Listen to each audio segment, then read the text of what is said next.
and Assistant Professor of Accounting and Financial Management at University of Sheffield in the UK, Professor Sharif Khalid, joins us via Zoom for a conversation. Good evening to you, sir, and welcome to this night. Now, what will be your immediate reaction to government exemption of pension funds from Ghana's debt exchange program? Well, I think that it's government has since shot itself in the foot in how it's handling this situation, because if you look at our domestic debt portfolio, pensions alone is about 5% out of 20+%. So that tells you a chunk of pensions representation within this portfolio. So if it had done its homework well, I don't think we would have gotten where we have gotten to, where it adds that to the portfolio of things to be dealt with, and it has to take unions to really push it to back down. So what it means is that whatever confidence it was meant to put into the system, this really is going to be inimical to it, and it puts government in a very weaker position.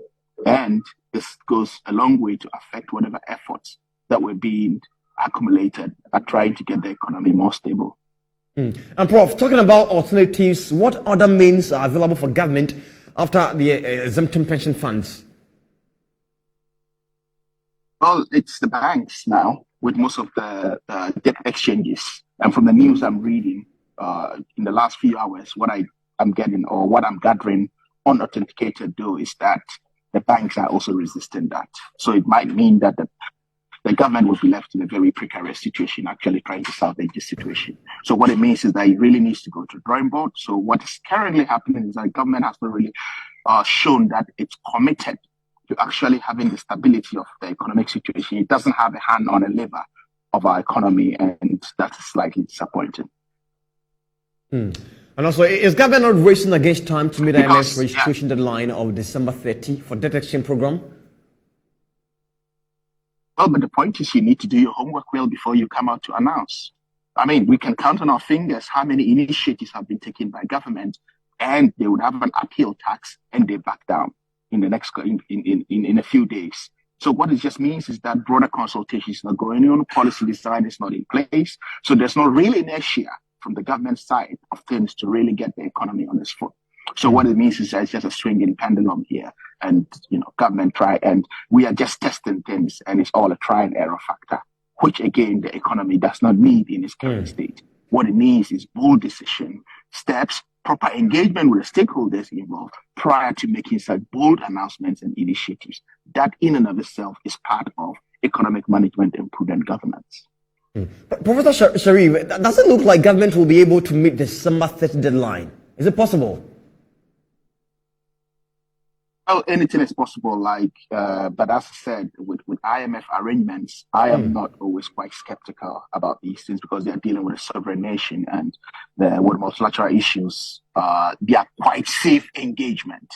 So possibly, and as you could see, I think they are meeting a few of the demands here, right? If not, and I'm sure that this might have gone into the consultation program before them being back down, and with the union issues coming up, and now pension funds being eliminated, which I think is a good thing, because I've been on the side of the unions, because we live in a country where pension poverty is endemic.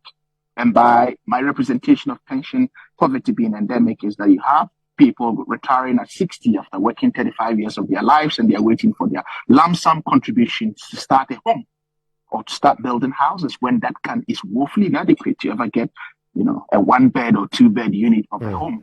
So what it means is that we really need rather to be putting good initiatives in place to really get our pensions advanced. But what I was expecting government again and the pension funds to do, if they really had wanted to touch the pension pots a bit, was to draw a program to say, okay, we are investing XZY of the pensions into XY or 1, 2, 3 pots, which has X return on investment within the next 5 years. And this is our program, which we can assure that within that 5-year period, we're able to pay out beneficiaries without having any delays or defaults. Yet this is what would accrue out of that investment. In that case, I'm sure the unions are human enough to understand all of these things. But what this is showing is that this haphazard engagement and representation kills the confidence and investor spirit in the ongoing economic quagmire that we are in.